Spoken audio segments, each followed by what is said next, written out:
Assalamu alaikum. This is me, Faiza Ahmed.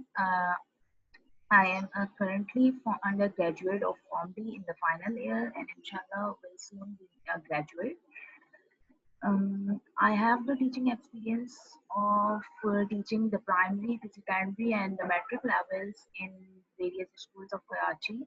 Besides that, I am also giving the home tuitions to various students, either they are from the O levels or of the metric system. Unfortunately हम एक इस दौर से गुजर रहे हैं कि एक पेंडेमिक सिचुएशन आ जाती है और we are just locked down in our homes and we are not allowed to go for the education and for any other task to do so. So in the circumstances, I feel that we should not engage ourselves in just the other immoral activities or just something that is not beneficial for us. We should continue our education. So, online learning is the best platform. All I think it should be emphasized. So, moving forward, our topic, I would say that I will give you a lecture on the from the science, and the topic is which I am going to cover today is just wait a minute. I am going to share the slides with you. Okay, the topic which we are going to cover today is the respiratory system. I hope that you all must know about the respiratory system and what the meaning of respiration is. So, moving forward, the respiratory system is also known as the oxygen delivery system. What is actually mean? Respiration को जब हम जिक्र कर रहे होते हैं तो respiration के कहते ही हमारे जहन में ख्याल आता है कि सांस लेना एंड सांस लेने को जब हम इंग्लिश में ट्रांसलेट करते हैं तो it's just breathing in and out ये सांस लेना और बाहर निकालना सांस okay just read the point. The respiratory system is the set of organs that allows a person to breathe and exchange oxygen and carbon dioxide throughout the body. Okay, whenever we are talking about any of the system, either it is in our body or somewhere else, we know that a system comprised of some set of things, some set of organs. In body, we are saying that the organs make up a system. Either it is the respiratory system, circulatory system, digestive system, on so on. So it comprises of certain organs which make up that system. So in the respiratory system, we are saying that इसके अंदर कुछ organs होते हैं जो मिलकर एक respiration को carry out करवा रहे होते हैं. And what does it simply do? That allows a person to breathe and exchange oxygen and carbon dioxide. Exchange करवा रहे होते हैं ऑक्सीजन और कार्बन डाइऑक्साइड को थ्रू आउट द बॉडी. हमारी बॉडी में ऑक्सीजन एंड कार्बन डाइऑक्साइड जो हम ऑक्सीजन इनहेल कर रहे हैं, कार्बन डाइऑक्साइड एक्सहेल कर रहे हैं, उसके लिए हमें कुछ मैकेनिज्म चाहिए and that mechanism is provided through our respiratory system which consist of a particular set of organs. The respiratory system performs three major tasks. Okay, the major tasks are the external respiration and the other is the internal respiration. I am not going through all of these slides, all of the text written in it.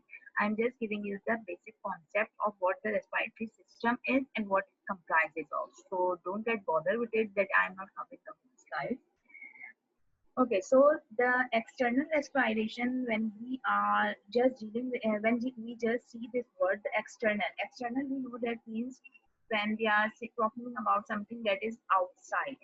So in terms of the external transpiration, it means that exchanging air between the body and outside environment. जो सांस हम बाहर से ले रहे होते हैं, जो बाहर से सांस हमारी बॉडी के अंदर आ रही है, it is called the external respiration. And the second one is called the internal respiration. The internal means something that something which is happening inside. Okay, so the internal respiration means the bringing oxygen to the cells and removing carbon dioxide from them, referred to as internal respiration. Okay, I will cover it. I will further explain it in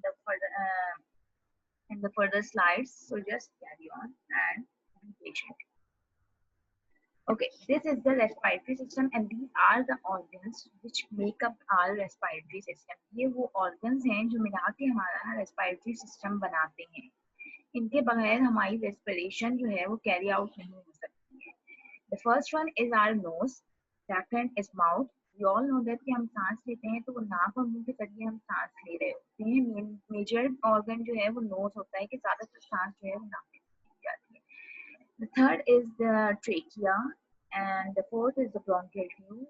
Fifth is lungs, and the sixth is diaphragm. These are all the organs that are responsible for the respiration, that makes up the respiratory system and that carries out the respiration. Okay, the functions of respiratory system. The first function, what is the task that have to perform the respiratory system, what are their functions, what are their responsibilities. Number one, it supplies the body with oxygen and disposes of the carbon dioxide. Okay, here we are just focusing on the first two functions of the respiratory system, as we are majorly concerning with this, that how the respiration is carried out, and so we are ignoring the other functions for a time being. Okay. What is the main function? It supplies the body with oxygen and disposes of carbon dioxide. From the primary level of education, from the grade 2 and 3, we all know that the human beings and the animals, they take in the oxygen and gives off the carbon dioxide. And the vice versa case is with the plants. The plants take in the carbon dioxide and gives out the oxygen. So this function is performed in humans by the particular respiratory system. The second function is that it filters the inspired air. Inspired air means the air which we are inhaling is called the inspired air. Other function of respiratory system, that it filters it, because we all know that in the air there is a lot of other particles which are circulating, and if we just inhale it as it is, and although we think that we inhale it as it is, we do not apply some filters and nothing else. So but in actual, what happens, there are the filters which are instilled in our body one of the other, and that's why we are not suffer from any disease. And if these filters will somehow get affected, we suffer from the disease. We suffer from some breathing diseases. Okay, so the third function is produces sound. Number four, contains receptors for smells, that is responsible for smelling. Number five, rids the body of some excess water and heat. Number six is helps regulate the blood pH. Okay, after that, there is a concept of breathing. You all must know that what is breathing. सांस लेना, breathing, also known as the pulmonary ventilation. It consists of the two cyclic phase. Okay, when we are calling something a cyclic phase, it means it is a continuous process. It does not stop at one end. It is continuously happening from time to time. It's just happening. So the breathing consists of the two cyclic phases. Number one is the inhalation, and the number two is exhalation. Okay. So inhalation is also known as the inspiration. Inspiration means draw gases into the lungs. ये सांस का लेना जो होता है, जब हम सांस ले रहे होते हैं, हम एयर को इनहेल कर रहे हैं, this is what called the inhalation और इंस्पायरेशन. एंड इन टर्न, इसके रिटर्न में जब हम सांस को बाहर निकाल रहे होते हैं, एक्सहेल कर रहे होते हैं, इट्स कॉल्ड द एक्सहेलेशन और expiration. Okay, and in that, where we are exhaling the gases, it's from the lungs. Okay, there's a brief discussion about the external respiration. The external respiration, in this, air from the outside environment enters the nose or mouth during the inspiration or the inhalation. What happens in this? Likewise, we are all sitting in our homes and we are just inhaling the air, and we don't do this consciously. हमें पता भी नहीं होता कि हम सांस ले रहे हैं, हम बात कर रहे होते हैं, हम सांस ले रहे होते हैं, because Allah Ta'ala has designed our system so perfectly that we don't have to bother about it. हमें इसके बारे में सोचने की जरूरत ही नहीं है. Just imagine if the system is man-made, और उसमें because हम अगर एग्जाम्पल लेते हैं, अगर हम अपने कंप्यूटर्स की लें, हम किसी और चीज़ की एग्जाम्पल लें, what happens, हम मोबाइल फोन देख रहे हैं कि even if you take some mobile of a particular brand, that iPhone or Samsung, उसकी भी एक certain life होती है, जो कि वो certain it might works best for the 1 year or 2 years. After that उसकी लाइफ टाइम जो होती है वो डिक्रीज होना शुरू हो जाती है, सही है, वो प्रॉपर्ली फंक्शन नहीं करता. But when we see the creation of Allah सुब्हानहू व तआला, what actually is there, that he had made us so perfectly कि ये नहीं होता कि अगर हम 2 साल के बाद जो है हम सांस लेना हम सिर्फ इनहेल किए जा रहे हैं, हम एक्सहेल नहीं कर रहे और समथिंग लाइक दैट, मतलब we can't even imagine like this. So why this is so, because it is not created by any human creature. ये किसी इंसान ने नहीं बनाया है, किसी और क्रिएशन ने नहीं बनाया है कि इसमें कोई मिस्टेक हो सकती. So move to the topic. External aspiration में क्या होता है कि जब हम सांस लेते हैं एनवायरनमेंट से तो वो हमारे नोज से या माउथ से हमारी बॉडी में एंटर होती है. So this is called external aspiration. It is the general definition. Okay, what are the parts that are involved in external respiration? Are the nose. Okay, this is the nose. We all know that. The nasal cavity. Okay, for nose we are mostly concerned with our nostrils. Okay. Next is the nasal cavity. Nasal cavity ये जो हमारे नाक का हिस्सा होता है, जो हमारे मुंह से पीछे कनेक्टेड होता है, this part is called the nasal cavity. This is the mouth. Okay, from nasal cavity उसके बाद then the external respiration जो हमने एयर ली है वो nostril से होती हुई या माउथ से होती हुई वो हमारी nasal cavity में जाएगी, या माउथ से अगर है तो वो डायरेक्ट हमारे थ्रोट में, the throat is also called the pharynx. pharynx में चली जाती है. उसके बाद ये जो हमारी एयर है ये यहाँ से पास आउट होती हुई it's move towards the larynx. And larynx is the last. This is a pipe जो हमारे गले का जो पाइप होता है जो नीचे हमारे जा रहा होता है गले की तरफ, जिसको ब्रैकेट में वॉइस बॉक्स लिखा हुआ है, this is called the larynx, जहाँ से आवाज हमारी प्रोड्यूस होती है. Okay okay, we will not discuss this in detail. Okay, so what actually the purpose of the nose and the nasal cavity is that it moistens and warms entering air. We all know that कि हमारी जो नाक है इसके अंदर अल्लाह ताला ने कुछ इस तरह से बनाया है कि इसके अंदर कुछ बाल होते हैं. एंड आई डोंट नो कि आपको पता हो या नहीं पता हो why they are being placed over here so that they can filter the air which is entering from the environment. जो भी सांस हम ले रहे होते हैं वो प्योरिफाइड एयर नहीं होती है, वो हवा वो हमारे इर्द गिर्द माहौल में तो होगी तो वो तो फिर भी थोड़ी एक्सेप्टेबल है एनवायरनमेंट में, लेकिन जब हम उसको इनहेल करते हैं तो वो हमारी बॉडी के लिए इतनी अच्छी नहीं होती है. तो इसके लिए पहले हमें फिल्टर करना होता है उसे. And for that filtering purpose Allah ताला has placed these hairs inside our nostrils, जिनका काम ये होता है कि कोई भी माइक्रो ऑर्गेनिजम्स वगैरह हैं, डस्ट पार्टिकल्स वगैरह हैं, वो वहीं पे उसको रोक लेते हैं, उसको फर्दर मूव करने नहीं देते कि वो नेजल कैविटी में जा सके. ओके, या फर्दर ट्रेकिया और लैरिंक्स वगैरह में जाए. सो अच्छा, और दूसरा काम ये होता है कि उसको उस एरिया को मॉइस्चर और उस एयर को वो वार्म भी रखती है, उसका टेम्परेचर भी मेंटेन रखते हैं जो एयर्स होते हैं. और दूसरा ये कि क्लीन कर रहे होते हैं, उसको फिल्टर कर रहे होते हैं. Okay, next is the pharynx. Pharynx जिसको हम बेसिकली जो हम थ्रोट कहते हैं, गला जो होता है हमारा, ये जो है ये कॉमन स्पेस होता है जो कि यूज किया जा रहा होता है. रेस्पिरेटरी और डाइजेस्टिव सिस्टम दोनों इसको कॉमन पाथवे होता है, ये यहाँ से दोनों चीजें यूज, दोनों सिस्टम्स में वो उसको यूज कर रहे होते हैं. ओके, इसको कॉमनली कॉल्ड द थ्रोट, इसको हम थ्रोट कहते हैं commonly. Okay, so it is a common pathway for both food and air.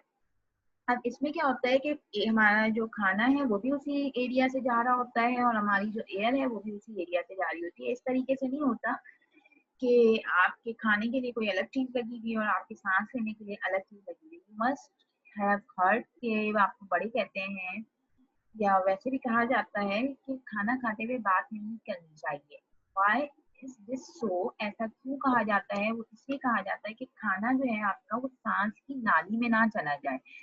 And what the सांस की नाली is, it is the larynx, which will come after this. तो इसमें क्या होता है, एक ही जगह से खाना जा रहा है, फेरिंग्स से जा रहा है, फेरिंग्स से खाना भी जाता है, एयर भी जाता है. अब जब ये दोनों चीजें यहाँ से जा रही हैं, इन दोनों चीजों ने आगे जाके जो है अपने अपने पाथवेज में चले जाना होता है. ठीक है, तो अब जब वो खाना आगे फर्दर मूव कर रहा होता है तो साथ में दो पाइप्स होते हैं, एक होता है oesophagus and the other one is the larynx. Oesophagus में हमारा खाना जाता है और जो लैरिंग्स होता है उसके अंदर हमारी एयर जाती है। व्हाट हैपेंस कि जब हम खाना खा रहे होते हैं तो हमारा जो लैरिंग्स होता है वो बंद होता है, उस पे एक सडन लिड आ जाती है, वो उसकी वजह से बंद हो जाता है। बट एट द टाइम कि जब हम खाना खाते हुए बात करना शुरू करते हैं तो क्या होता है कि वो जो उसके ऊपर एक लिड आई थी वो फट जाती है, और बजाय इसके कि हमारा खाना जो है वो ईसोफेगस में जाए, जो कि हमारा फूड पाइप था, वो हमारे विंड पाइप में लैरिंग्स में चला जाता है जहाँ से हम सांस लेते हैं। इसकी वजह से क्या होता है, हमारा जो है हमें खाना अटक जाता है, सांस लेने में मुश्किल होती है। तो और अगर ज़्यादा सीवियर हो जाता है तो it may cause death, it is lethal. तो इसलिए कहा जाता है कि बहुत एहतियात करनी चाहिए। Okay,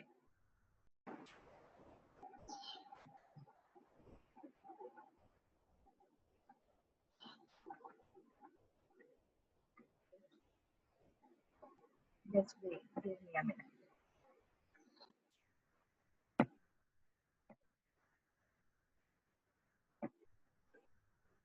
okay, so we were talking about the larynx. Larynx is also known as a voice box, which produces the sound.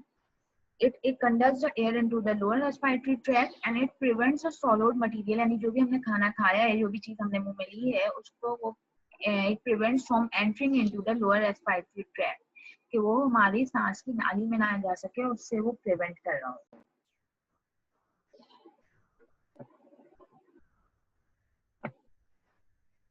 उसके बाद वो मूव डाउन होके वो ट्रेकिया, वो हमारे सॉरी फेरिंग्स, फेरिंग्स से लैरिंग्स एंड लैरिंग्स से वो फाइनली आ जाती है हमारे ट्रेकिया में। द ट्रेकिया इज कॉल्ड, एक ट्रेकिया जो है वो एक फ्लेक्सिबल ट्यूब होती है, ये जो आपने यहाँ पे देखी होंगे डायग्राम जो है, इट्स लाइक अ पाइप। जिस तरीके से हम घरों में पाइप्स यूज करते हैं, इट्स जस्ट सिंपली, और it's more assembled to the pipe that is attached to the washing machine. नहीं, उसमें कुछ इस तरीके के होते हैं, समवॉट प्रोजेक्शंस होती हैं, इस तरीके की लाइनिंग्स बनी हुई होती हैं। तो ट्रेकिया हमारा कुछ इस तरीके का होता है। इस ट्रेकिया से हमारी एयर फर्दर पास होती है। अब क्या होता है, एयर को हमारी फाइनली पहुंचना होता है हमारे लंग्स में। अब जब लंग्स में उसने पहुंचना है तो उसके लिए क्या होता है कि अब ये ट्रेकिया जो है ये डिवाइड हो जाता है टू पार्ट्स में। ये टू पार्ट्स में जब आगे फर्दर आप नीचे देखें, जब ये डिवाइड हो रहा है तो ये दोनों लंग्स में, राइट एंड लेफ्ट लंग में जा रहा है, और यहाँ जब ये डिवाइड हो रहा है ये पार्ट कहलाते हैं ब्रोंकाई। सही, और जब हम इसको सिंगुलर में हम इसको कहते हैं ब्रोंकस। सही है, ये जो है ये right and left primary bronchus में ये डिवाइड हो जाता है, और ये लेफ्ट और राइट प्राइमरी ब्रोंकस जो है ये फिर फर्दर हमारे लंग्स में जाता है, फर्दर डिवाइड होता है, और फिर ये लंग्स में एयर सप्लाई कर रहा होता है, जो भी गैस गैसेस एक्सचेंज होता है वो परफॉर्म हो रहा होता है।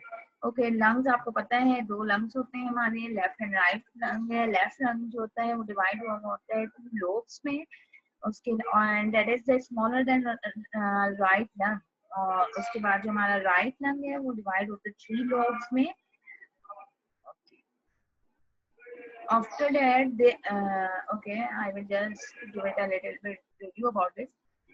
There is a pleura or the pleural cavity. कोई भी चीज अगर होती है, कोई अगर कीमती चीज होती है तो हम उसको क्या करते हैं, किस तरीके से रखते हैं, I am just giving you the example, कि हम उसको रैप करके संभाल के रखते हैं ताकि, और if we have some glass fair, हम कभी भी उसे ऐसी खुले घर में, ऐसी घर में नहीं रख देते सामने बच्चों के सामने, हम उसे रैप करके रखते हैं, हम उसे हिफाजत से रखते हैं। सो अल्लाह ताला ने हमारे बॉडी को इस तरीके से डिजाइन किया है कि हमारी बॉडी के जो भी ऑर्गन्स हैं, जो भी मेजर ऑर्गन्स हैं, उनको अल्लाह ताला ने कवरिंग में प्रोटेक्ट किया हुआ है ताकि वो डिस्ट्रॉय, अगर कोई भी एक्सीडेंट होता है, कुछ भी होता है, या जरा सी भी मूवमेंट से, कोई अनफॉर्चुनेट मूवमेंट से ये ना हो कि वो डिस्ट्रॉय हो जाए, उसमें कोई हार्म हो जाए हमें। सही, क्योंकि ऐसा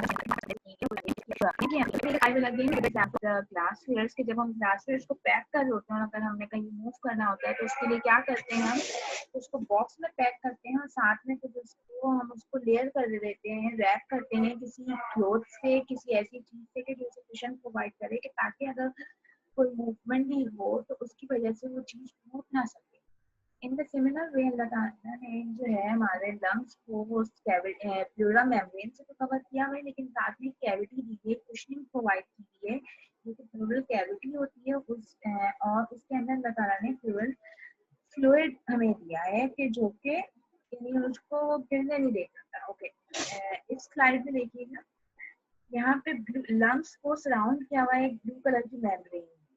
तो ये ब्लू कलर की जो मेम्ब्रेन है ये कहलाती है प्लूरा। इसके अंदर फ्लूइड होता है जो कि प्लूरल फ्लूइड होता है। Okay, have brief you over this respiratory system. ये होता है क्या, ट्रेकिया से किससे आया है, ट्रेकिया से हमारी एयर आती है, वो डिवाइड हो जाता है ट्रेकिया ब्रोंकाइज में, ब्रोंकाई में डिवाइड हो जाते हैं, लेफ्ट और राइट ब्रोंकाई हो जाते हैं, लेफ्ट और राइट ब्रोंकाई जो है वो फर्दर डिवाइड होते हैं, फिर वो चले जाते हैं सेकेंडरी ब्रोंकाई में डिवाइड होके, जस्ट लाइक कि जिस तरीके से रूट्स होती हैं प्लांट की वो किस तरीके से डिवाइड हो रही होती हैं, वो आपको पता है कि पहले ट्रंक आया होता है, ट्रंक से फिर नीचे वो शुरू होती है, वो फिर फर्दर उसकी ब्रांचिंग होती है। इन द सिमिलर वे हमारे लंग्स में जो ब्रोंकाई है वो भी इसी तरह से ब्रांचिंग उसकी हुई होती है। राइट ब्रोंकाई और लेफ्ट ब्रोंकाई वो डिवाइड होते हैं सेकेंडरी ब्रोंकाई में, सेकेंडरी ब्रोंकाई से वो डिवाइड होते हैं ब्रोंक्यूल्स में, और ब्रोंक्यूल से वो फर्दर जो है वो डिवाइड होते हैं एल्वियोलाई में, और एल्वियोलाई वो पार्ट होता है जहाँ पे गैसेस एक्सचेंज होता है। Okay, the last part is, आप लंग्स के नीचे देख रहे होंगे एक हमारे पास एक rest.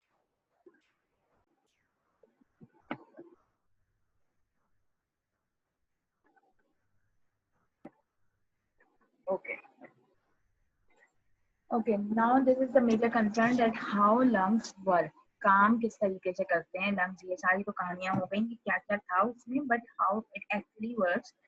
So this is the main picture that कि हमने जहाँ से किया था कि वो फर्दर हम डिवाइड होगी और ट्रेकिया जो है वो डिवाइड हो गया ब्रोंक्यूल में, that is called bronchiole. Bronchiole divide हुआ, दैट इज हमने कहा था उसे कि secondary bronchiole, secondary bronchi, secondary bronchi जो है वो फिर फर्दर डिवाइड होता है एंड फाइनली आके डिवाइड हो जाते हैं एल्वियोलाई में। ओके, एल्वियोलाई आप सेक्स से देख रहे होंगे, ये जो सर्कुलर पार्ट्स बने हुए हैं, सर्कुलर टाइप है, ये जो होते हैं एल्वियोलाई होते हैं, और इस एल्वियोलाई के आप गिर्द देखेंगे एक पूरा नेटवर्क है, एक नेटवर्क बना हुआ है रेड और ब्लू लाइंस का जो कि उसके गिर्द मौजूद है। ये जो एक नेटवर्क है, ये नेटवर्क होता है कैपिलरी बेड कहलाता है ये, और ये कैपिलरीज का नेटवर्क है। कैपिलरीज क्या होती है, जिनमें ब्लड जो ब्लड कैरी कर रही होती है। Okay, so what it actually happens over here, air हमारे लंग्स में एंटर हो जाती है ब्रोंकाई के through, we all know that up to here. Okay, the alveoli are where the important work of gas exchange take place between the air and your blood. This is what I was talking earlier. कि alveoli में जो है वो gases exchange हो रहा होता है, और gases exchange किसके exchange का मतलब होता है चीजों का तबादला करना। तो अब वो कोई दो चीजें होनी चाहिए ना कि जिनके बीच में एक्सचेंज हो, तो एक कहाँ हो रहा होता है हमारे ब्लड में, और उस alveoli में जो है वो चेंज हो रहा होता है, एयर का चेंज हो रहा होता है। सही है कि ब्लड से एयर जो है वो मूव कर रही है एल्वियोलाई में, एल्वियोलाई से मूव कर रही है ब्लड में। सही है, ये हम आगे कवर करते हैं। हर एल्वियोलाई को जो है वो कवर किया हुआ होता है network of little blood vessels जो कि कैपिलरीज होती है। Okay, this is a the next one is very important, that the air in the alveoli and the blood in the capillaries. Alveoli के अंदर जो एयर होगी और ब्लड जो कैपिलरीज के अंदर मौजूद है must be very close together, वो बहुत करीब हो, so that the oxygen and carbon dioxide can move. जब कोई चीज बहुत करीब होती है तो हम उसको बहुत आसानी से ट्रांसफर हो सकती है। सही है, तो अगर ये बहुत करीब होंगे तो ही oxygen and carbon dioxide move हो सकती है, और जिसको हम डिफ्यूजन कहते हैं, डिफ्यूज हो सकती है between them. When you breathe in, जब आप सांस लेते हैं, air come down the trachea, सांस एयर जो है हमारी जो हमने ब्रीथ की है वो ट्रेकिया से आई नीचे and through the bronchi and through the alveoli. अब आपको पूरा पैसेज पता चल गया है कि किस तरीके से होती है, फाइनली वो एल्वियोलाई में पहुंच जाती है। This fresh air has lots of oxygen in it. अब ये जो फ्रेश एयर थी इसके मूव करेंगी आपके ब्लड स्ट्रीम में, जो आपका ब्लड था उसके अंदर वो मूव करेंगी। Travelling in the opposite direction is the carbon dioxide. अच्छा, अब क्या होता है, आपकी जो ऑक्सीजन थी वो तो ब्लड में चली गई, लेकिन अब ब्लड से आपने कार्बन डाइऑक्साइड लेनी है, वो किस तरह से होगा? आपको पता है कि जब ब्लड से जो भी है हमारी बॉडी में ब्लड सर्कुलेट करता है वो ऑक्सीजन बॉडी को देता है, और जितना भी कार्बन डाइऑक्साइड होती है वो ब्लड से ले लेता है और वो फिर फर्दर पास आउट कर देता है। अब वो कहाँ चेंज हो रही होती है, वो कार्बन डाइऑक्साइड कहाँ से निकल रही होती है, तो वो ये मेन एरिया होता है, सही है, कि जहाँ ये एक्सचेंज का काम हो रहा होता है। अब वो कार्बन डाइऑक्साइड जो ब्लड कैपिलरीज में मौजूद थी वो कार्बन डाइऑक्साइड दे देता है एल्वेलाई, और ये जो एल्वेलाई के अंदर कार्बन डाइऑक्साइड होती है ये फिर इसको ब्रेथ आउट कर देता है, यानी हम जब सांस बाहर निकालते हैं, एक्सहेल करते हैं, तो हम ये कर रहे होते हैं, ठीक है। इस तरीके से क्या होता है कि हम ऑक्सीजन इनहेल कर रहे हैं और कार्बन डाइऑक्साइड को हम एक्सहेल कर रहे हैं।